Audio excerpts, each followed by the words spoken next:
I didn't lose my marriage in one explosive moment. There was no screaming match that shattered a plate, no dramatic confession shouted across a room, no single night where everything clearly ended. It was quieter than that, slower, and somehow crueler. I lost my husband while I was bleeding, healing, and learning how to keep two premature babies alive. For over a year, I told myself I was just tired, that what we were living through was hard, but temporary, that love could survive exhaustion, silence, and resentment if I just worked harder, if I became stronger, if I didn't complain. My twin sons are 14 months old now. They were born early, tiny, fragile, wired to machines for weeks, while I learned how to breathe through fear. I remember staring at them in the NICU, promising I would never fail them, that I would hold everything together no matter what it cost me. And I did. I did everything alone while my husband slowly disappeared, emotionally, physically, and eventually, completely. I cooked, I cleaned, I worked. I handled doctor appointments, midnight feedings, rashes, fevers, and the endless crying that comes when babies sense something is wrong but don't know how to name it. I slept in fragments. I lived on caffeine and adrenaline and guilt. And the whole time, I thought the problem was me. I thought I wasn't patient enough, not gentle enough, not understanding enough of what he was going through. I blamed hormones, stress, trauma. I told myself that if I could just get us past this phase, we'd find our way back. What I didn't know, what makes my hands shake even now as I write this, is that while I was fighting to keep our family alive, my husband was building an exit. He went to therapy. He smiled again. He laughed with our boys. He held my hand in public. He told me he was getting better. And then one morning, I came home to an unlocked door, screaming babies, and a folder on our bed. Inside were divorce papers. Inside was a note. Inside was the truth I wasn't supposed to survive discovering. He hadn't healed. He hadn't chosen us. He had been lying, carefully, patiently, while having an affair and planning his escape. And that was the moment I realized I didn't just lose my marriage. I lost the version of reality I'd been clinging to for over a year. I'm 29 years old, and if you'd asked me a few years ago what my life would look like by now, I would have said something simple: a steady home, a husband who felt like my best friend, maybe kids someday, maybe not. Nothing dramatic, nothing messy. I've never been someone who chased chaos. I grew up in a small town where everyone knew everyone, where people measured your worth by how hard you worked and how respectable your life looked from the outside.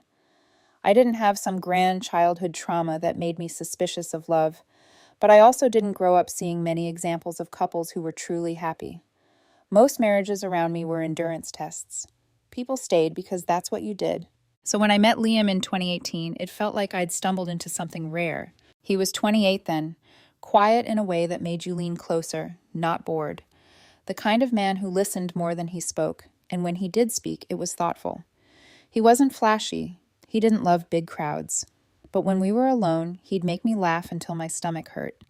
He'd remember tiny details, like how I took my coffee, or the fact that I hated driving at night because headlights made me anxious.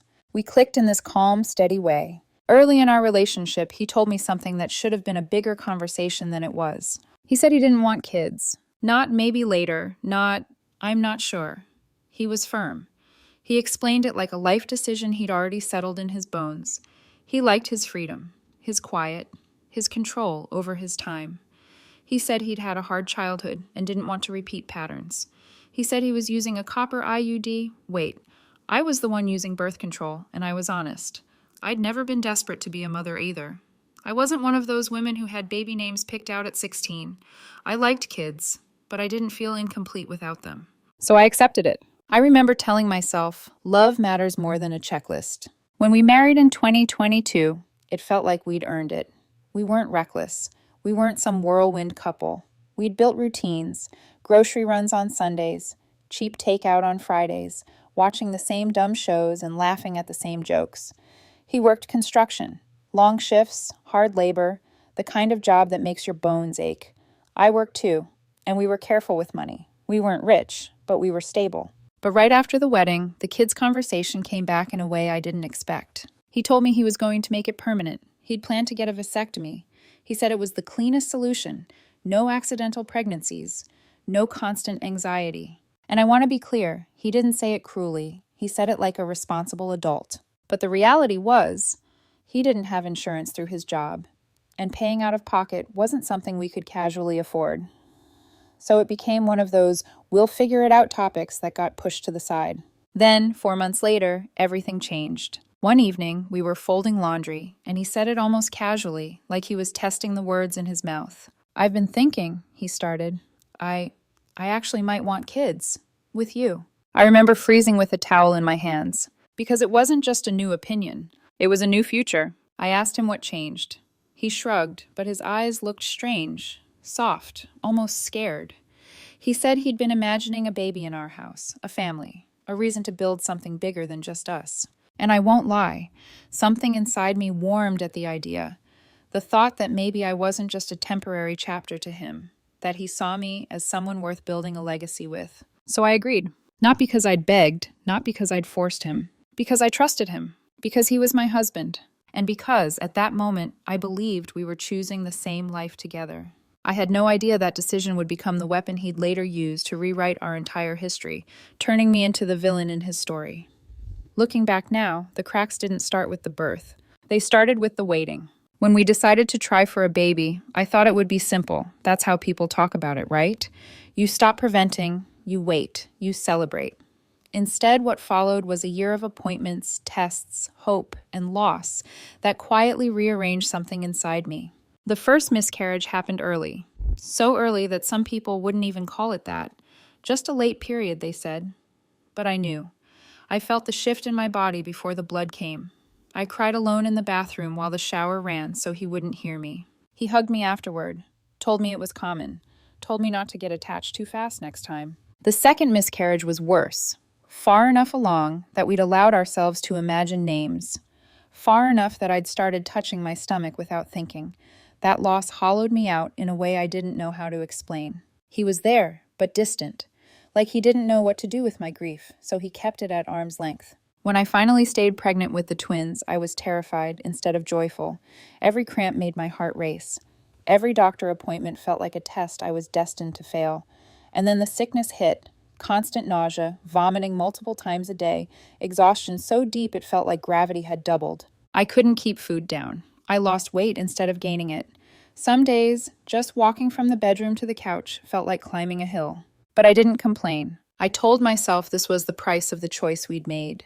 I told myself I was lucky. I talked about the boys, about names, about how their room would look, about who they might grow up to be. On the outside, I looked functional. On the inside, I was surviving in pieces. The doctor suggested bed rest around the second trimester. Not strict, but limited movement. Fewer hours, less stress. I didn't take it. We needed my income. His construction job paid well some weeks and barely covered bills in others. I told myself I could push through. I'd always been good at pushing through. Then, at 32 weeks, my body made the decision for me. Labor came fast. Too fast. 1 minute I was timing contractions. The next, I was being rushed into a hospital room filled with alarms and clipped voices. I remember the cold of the operating table, the smell of antiseptic, the fear clawing up my throat as I heard someone say, "They're small." My sons were born premature, tiny, fragile, immediately taken from me. They spent 7 weeks in the NICU, surrounded by machines that beeped and blinked like they were breathing for them. I tried to breastfeed. I tried to pump. I tried to be the kind of mother they deserved. My body didn't cooperate. My milk barely came in. Stress dried it up further. Then I got an infection and was put on antibiotics that made any milk unusable. Every ounce I pumped went straight down the sink. I cried over that sink more times than I can count. And then the guilt started. If I'd listened to the doctor, if I'd rested more, if I hadn't worked so much, I told myself I did this to them. I didn't say it out loud at first, but it lived in my chest, heavy and sharp. He told me it wasn't my fault. I didn't believe him. When the boys finally came home, I thought the worst was over. I was wrong. Because that's when I started disappearing. Not physically, emotionally. I'd sit in the living room and stare at nothing, my mind buzzing and empty at the same time. When he talked to me, sometimes I couldn't process the words fast enough to answer.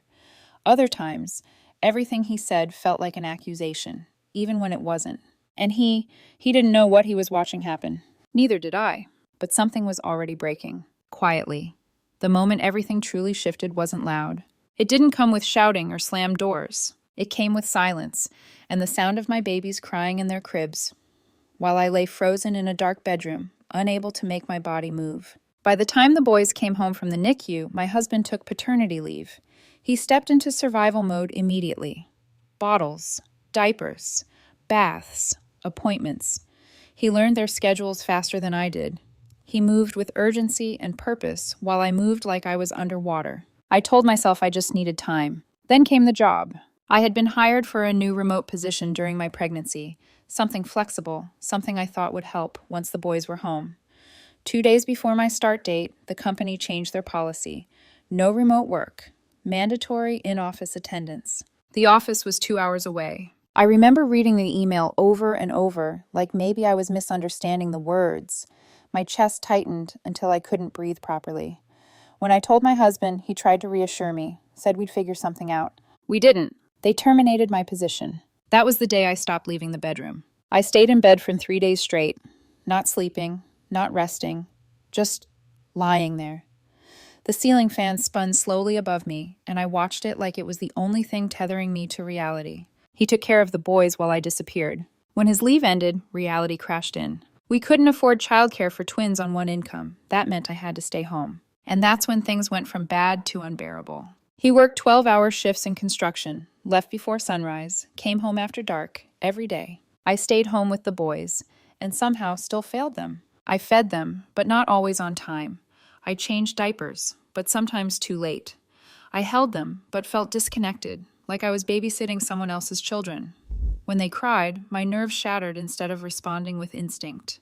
Some days, I didn't move them from their cribs for hours. I know how that sounds. I know. By the time he came home, the boys would be screaming. Diapers soaked, rashes blooming red and angry on their skin. The house smelled sour, bottles unwashed, laundry piled everywhere. He would walk in and see it all at once. I could feel his disappointment before he spoke. Sometimes he didn't say anything, just tightened his jaw and took over. Other times, he exploded. "What did you do all day?" he snapped once, lifting one of the boys from his crib. "They've been sitting like this for hours." "I was here," I said weakly. "That's not enough," he said. "They need more than you just being here." Those words lodged themselves somewhere deep and poisonous. He said he wished he could stay home instead. Said I was taking it for granted. Said plenty of people would kill to have what I had. I didn't argue. I didn't know how to explain that I felt like I was watching my life from behind glass. That my body felt heavy, my thoughts slow, my emotions muted or painfully sharp without warning. That sometimes I stared at my children and felt nothing, then hated myself for it. The fights became nightly. He accused me of not trying. I accused him of not understanding. He was exhausted. I was empty. A year passed like that. I lost weight without meaning to. 30 pounds that fell off me, as if my body was erasing itself. My skin went dull and gray. I barely spoke. When he touched me, I flinched. When we were intimate, because sometimes I initiated out of guilt, I lay there unmoving, silent, detached. It felt wrong. After a while, he stopped saying yes. The last time was 4 months ago. I thought he hated me. I thought he hated the boys. I thought he regretted everything. We had no support. His mother had spread rumors about me early in our relationship, said I was trying to trap him. We'd cut contact. My parents were abusive growing up. I hadn't spoken to them in years. Friends drifted away, believing the rumors. It was just us, and I was failing. The moment that finally really broke through, came when he sat me down one afternoon, exhaustion etched into his face, and asked quietly, "How do we fix this?" I opened my mouth, and nothing came out. That was the moment I realized this wasn't just sadness. This was something darker, and neither of us knew it yet, but everything was about to be exposed. When he asked me how we were supposed to fix this, something inside me folded in on itself. I wanted to say, I don't know what's wrong with me. I wanted to say I'm trying. I wanted to say I'm scared of myself. Instead, I stared at the floor and whispered, I don't know. That answer disappointed him more than anger ever could. From that day on, the tension in our house changed shape. It wasn't explosive anymore. It was heavy, thick with unsaid words, with resentment that settled into the corners like dust we kept stepping around. I started turning everything inward. Maybe I really was lazy. Maybe I really was ungrateful. Maybe this was just what bad mothers felt like, and no one talked about it. I replayed his words constantly. Plenty of people would love to have this. I told myself I was broken for not feeling that way. Every time I felt overwhelmed, I swallowed it. Every time I felt numb, I punished myself for it. I stopped asking for help. When he came home from work and immediately took over with the boys, I felt both relief and shame so sharp it made my chest ache. I'd retreat to the bedroom while he handled baths and bottles, listening to the muffled sounds of him moving efficiently through tasks I used to believe I should instinctively know how to do. Some nights he tried to talk, not yelling, not accusing, just tired. "We can't keep doing this," he said once, sitting on the edge of the bed. "The boys deserve better than living in chaos." "I know," I whispered. But knowing didn't give me energy. It didn't make me functional. It didn't magically reconnect me to myself. I started sleeping at odd hours, passing out in the afternoon, wide awake at 3 in the morning. My thoughts ran in circles. Sometimes they turned dark in ways that scared me. I didn't want to die, but I didn't want to exist either, and I didn't have the language to explain that. The intimacy between us became strained and hollow. On the rare occasions I initiated it, it wasn't desire driving me, it was guilt, obligation. Fear that if I didn't at least try, he'd give up on me completely. I lay there staring at the wall, dissociating. I could feel his hesitation, his discomfort. Eventually, he stopped reaching for me at all. That hurt more than I expected. In my mind, it confirmed my worst fear, that I was no longer a wife, no longer a woman he wanted, just another responsibility on his already overloaded plate. I began to believe he resented me. That belief poisoned everything. Every sigh felt like judgment. Every silence felt like rejection. When he offered solutions, therapy, routines, schedules, I heard criticism instead. When he suggested I go for a walk or shower, I heard "you're failing." We talked past each other constantly. I didn't realize then that he wasn't seeing depression. He was seeing neglect. And I didn't realize that my withdrawal was teaching him something dangerous, that I was unreachable. The first real shift happened on a day he didn't go to work. He took time off without telling me, sat me down at the kitchen table, asked gently if I knew what postpartum depression was. The word landed like a crack in glass. A doctor had mentioned it briefly when the boys were still in the NICU. I'd brushed it off. I thought it was something weak people got, something temporary, something you push through. I told him I thought I should be over it by now. He pulled out his phone. We read together. The symptoms stared back at me like a mirror I hadn't known how to look into. Detachment, exhaustion, intrusive thoughts, emotional numbness, feelings of worthlessness. I started crying before I reached the end of the list. Not quiet tears, ugly, shaking sobs. For the first time in over a year, I felt seen, not as a failure, but as someone who was sick. He asked if I'd be willing to get help. I said I was terrified. Hospitals still smelled like the NICU to me. The idea of being admitted somewhere made my stomach twist. I didn't want to be taken away from my babies. I didn't want to be labeled. He researched options, found an online intensive outpatient program, group sessions, women like me. I agreed to try. He hired help to clean the house weekly, cut his work hours, took me out one afternoon. Just lunch, then getting my nails done.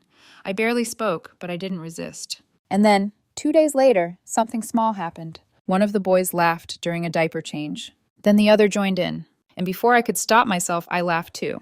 It only lasted 10 minutes. But it was real. And I thought, maybe I can come back from this. What I didn't know was that while I was finally beginning to surface, my husband had already crossed a line that would shatter everything. And he was about to tell me. He told me on a quiet night. The boys were asleep, the house finally still, the kind of stillness that usually made my thoughts race. I was sitting on the couch, scrolling aimlessly on my phone, when he said my name in a tone that made my stomach drop. "I need to tell you something." I looked up and saw the way his hands were clenched together, knuckles pale. He wasn't angry. He wasn't defensive. He looked ashamed. He told me he'd been talking to someone online, a woman from his old job. He said it started as venting, complaining about feeling trapped, about exhaustion, about loneliness. He said she listened. He said she made him feel seen at a time when he felt invisible in his own marriage. The words blurred together at first, like my brain was buffering. "Are you saying you cheated on me?" I asked. "Not physically," he said quickly, too quickly, but emotionally, yes. Something inside my chest cracked open, not in a dramatic way, but in a dull, aching one. I didn't scream. I didn't throw anything. I felt tired. He showed me the messages. I asked him to, and he didn't hesitate. Flirty, intimate, lines crossed over and over again. Her telling him he deserved better. Him agreeing, sometimes subtly, sometimes not. In some of the more recent messages, they talked about meeting. I stared at the screen until the words stopped making sense. "What do you want to do?" I asked quietly. "I want to end it," he said. "I want to fix us." He blocked her on everything, right in front of me, handed me his phone, and told me I could check it whenever I wanted. And then he started crying. I'd seen him cry before, once when his father died, but this was different. This was broken, unraveling. "I need help," he said. "I'm not okay either." That should have been the moment I felt relief. Instead, fear crawled up my spine. Because when someone tells you they've been unfaithful while you were barely surviving, it doesn't feel like betrayal in the traditional sense. It feels like confirmation. Confirmation that you weren't enough. Confirmation that your absence, emotional, physical, had consequences. And then he told me something else. He asked me to sit closer. His voice dropped. "I've been hurting myself." I didn't understand at first. Then he rolled up his sleeves. The marks on his forearms were unmistakable. Some fresh, some healing, some old enough to have faded but not disappeared. I stared at them, my vision narrowing, my heartbeat roaring in my ears. He said it started after we stopped being intimate. Said it was the only thing that made him feel something. Said he hated himself for it. I didn't know what to say, so I did the only thing I could. I listened. We talked about therapy, individual for both of us, marriage counseling later, once we were stable enough to have productive conversations. We talked about safety plans, about honesty. The next day, he took off work. We stayed home with the boys, ordered food, watched movies. It wasn't perfect, but it felt almost normal. For the first time in over a year, I believed we might survive this.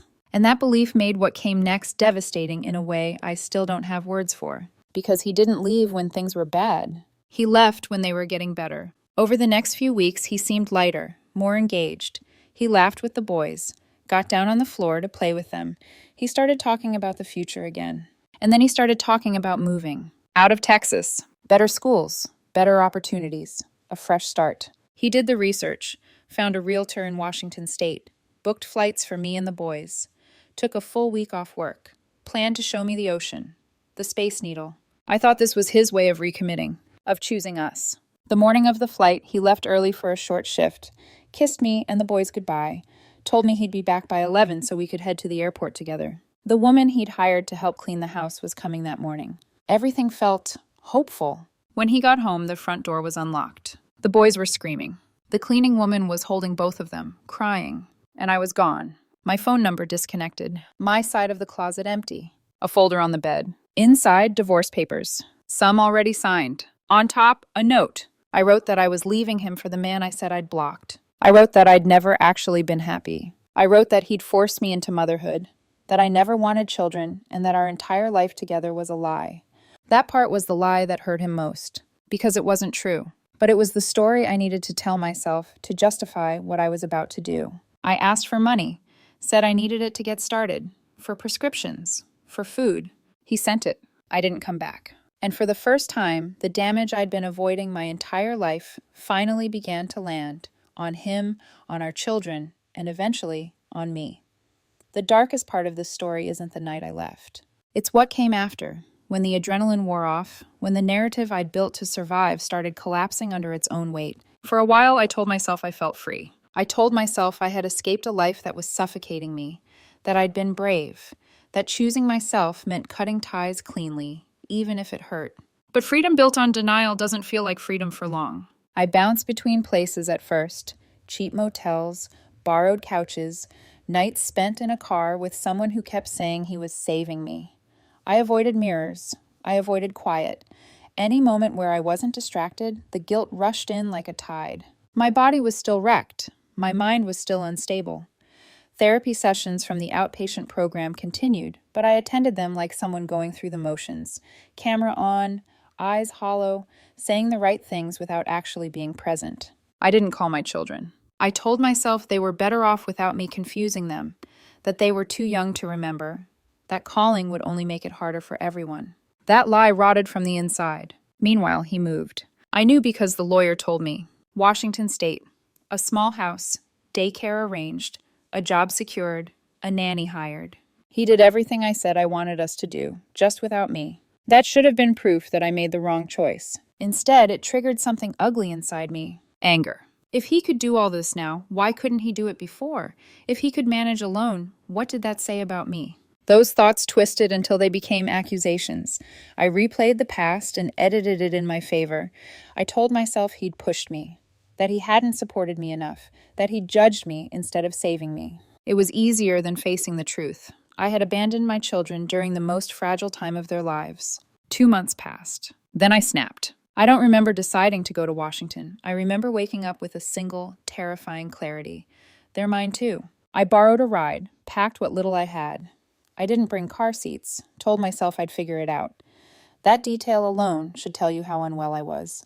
When I arrived at his house, I rang the doorbell over and over, pounded on the door, shouted his name. I was shaking, sweating, unraveling. When he didn't answer, something in me flipped. I started yelling accusations, things I hadn't planned, things that tumbled out fueled by panic and shame.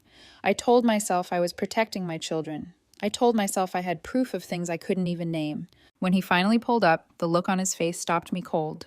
Not anger, fear. He told me to leave. I refused. I cried. I shouted. I accused him of turning the boys against me, as if two toddlers could take sides in a war they didn't understand. A woman came to the door with her phone out, recording. Reality cracked. I realized I looked exactly like the person I'd been insisting I wasn't. He went inside and called the police. I remember standing on the lawn, sobbing, telling the officers I was their mother, that I had rights, that he was keeping my children from me. I remember their calm voices, their questions I couldn't answer properly. They asked about custody agreements. I had none. They asked about my contact over the past 2 months. There was none. They told me I had to leave. When the car pulled away, something in me broke cleanly, like a bone snapping under pressure. That night, the woman helping him quit. I don't blame her. After that, I spiraled. I messaged him from different accounts, sent pictures meant to prove I was living, thriving. Men, beds, substances, smiles that didn't reach my eyes. Sometimes I bragged. Sometimes I insulted him. Sometimes I begged without using the word please. He blocked every account. Eventually, he deleted all of his social media. The silence after that was unbearable. I realized then that I hadn't just left my marriage. I'd burned the bridge back to the person I used to be. And for the first time, I had to face the possibility that the illness didn't just happen to me. It had changed me. And unless I stopped running, it was going to destroy everything I had left. The turning point didn't come with an apology I finally accepted or a door reopening. It came with a realization I couldn't outrun anymore. I was sitting alone in a borrowed room, staring at a blank wall, when one of the women from my online group therapy said something that landed harder than anything else I'd heard in months. "You can be sick," she said gently, "and still be responsible for what you did while you were sick." I felt my throat close. I had spent so long clinging to one extreme or the other. Either I was a monster who deserved to disappear, or I was a victim who shouldn't be held accountable for anything that happened during my depression. Neither version was true. Postpartum depression explained my numbness, my detachment, my spirals. It didn't excuse my lies. It didn't erase my choices. It didn't justify abandoning my children or rewriting reality to make myself feel less guilty. For the first time, I stopped framing everything around him, his anger, his strength, his ability to move forward without me. I started asking a harder question. Who have I become? I thought about the woman I was before the pregnancy, the one who made elaborate meals just because, the one who laughed easily, the one who believed honesty, even when it was uncomfortable, was the foundation of love. That woman wouldn't have vanished without a word. She wouldn't have weaponized lies. She wouldn't have used illness as a shield against accountability. And the most painful truth of all, my children didn't need a dramatic reunion. They needed stability. They needed consistency, not chaos disguised as maternal rights. They needed a parent who showed up safely or stayed away until she could. That was the moment I stopped trying to force my way back into their lives. I stopped messaging him. I stopped creating new accounts. I told my lawyer, yes, I finally kept one, that I would not pursue immediate custody changes, that I needed time, that I needed documented treatment, stability, proof I wasn't a danger to myself or anyone else. That decision felt like cutting off my own arm, but it was the first honest thing I'd done in months. I enrolled in a longer-term treatment plan.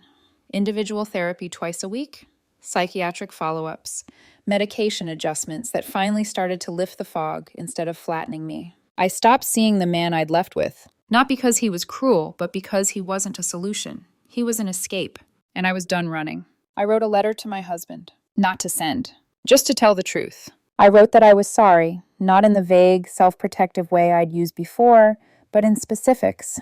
I named the lies. I named the harm. I admitted that I had rewritten history to survive and ended up destroying it instead. I didn't ask for forgiveness. I didn't ask for another chance. I wrote, I am getting help. I am choosing responsibility. I understand if you never trust me again. And then I put the letter away. The real shift came when I stopped seeing myself as the center of this story. I was not the hero. I was not the sole victim. I was a deeply unwell woman who made catastrophic choices and who still had the capacity to change. For the first time, that idea didn't terrify me. It grounded me, because change meant boundaries. It meant patience. It meant accepting that being a mother might look different now. Supervised visits someday, slow reintroduction, proving consistency over time, instead of demanding instant redemption. It meant letting go of control. And for someone who had spent her entire life trying to control pain by running from it, that was the hardest lesson of all. But it was also the first time I felt something real and solid under my feet. Not hope, responsibility. And strangely, that felt stronger. The fallout didn't explode all at once. It unraveled slowly, the way lies do when no one is holding them together anymore. I wasn't there to watch it happen, but I heard about it in fragments, through lawyers, through muted conversations, through the quiet absence of doors that never reopened. My husband didn't retaliate. That, more than anything, stripped away my last excuse. He didn't smear my name online. He didn't chase me with accusations. He didn't use my illness as a weapon. He didn't try to destroy me to justify what I'd done. He simply moved forward. The divorce papers I'd left behind were never filed by me. That became important later. When his lawyer contacted mine, the tone was firm but neutral. He wasn't asking for revenge. He was asking for structure. Primary custody of the boys, documented visitation requirements, clear financial boundaries, mental health evaluations before any expansion of access. I could have fought it. Legally, I might have even won something. Courts hesitate to sever maternal bonds, especially without documented abuse. But for once, I didn't choose what I could do. I chose what I should do. I agreed. Signing those papers felt like signing away pieces of myself, but also like sealing a wound that would never heal if I kept reopening it. His family, what little remained in contact, stayed out of it. The rumors his mother had spread years earlier had finally come back around to her. People asked questions she couldn't answer cleanly. The narrative she'd crafted about me trapping him, about my instability, fell apart under the weight of facts and timelines. Quietly, she disappeared from the story. Friends I thought I'd lost forever didn't come back, and that hurt. But I stopped chasing validation from people who only knew me through fragments and gossip. The man I left with faded quickly. Without the chaos to bind us, there was nothing real there. He moved on. I let him. And my husband, my ex, built a life that didn't include me. He found a new nanny, installed cameras, created routines that didn't rely on waiting for someone else to collapse or recover. Our sons thrived. That was the cruelest and kindest truth of all. They adjusted. They bonded with caregivers. They laughed. They learned. They were safe. Not because I came back, but because he stayed. When supervised visits finally began months later, they didn't run into my arms. They looked at me like I was a stranger. I deserved that. I sat on the floor, kept my hands visible, my voice soft. I didn't force affection.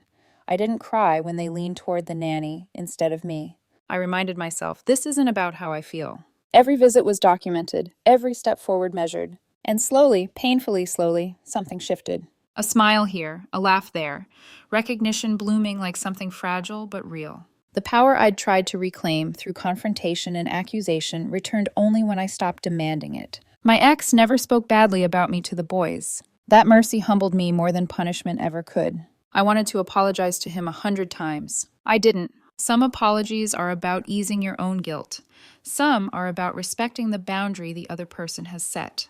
I learned the difference. The affair I'd accused him of, no, the one he had committed, became a footnote, not a defining chapter. He acknowledged it once, clinically, during mediation.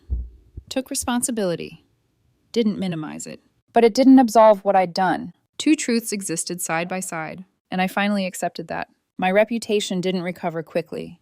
Some people only remember the loudest version of a story. I let them. I focused on becoming someone my children could one day recognize, not as a ghost or a warning, but as a flawed human who stopped running.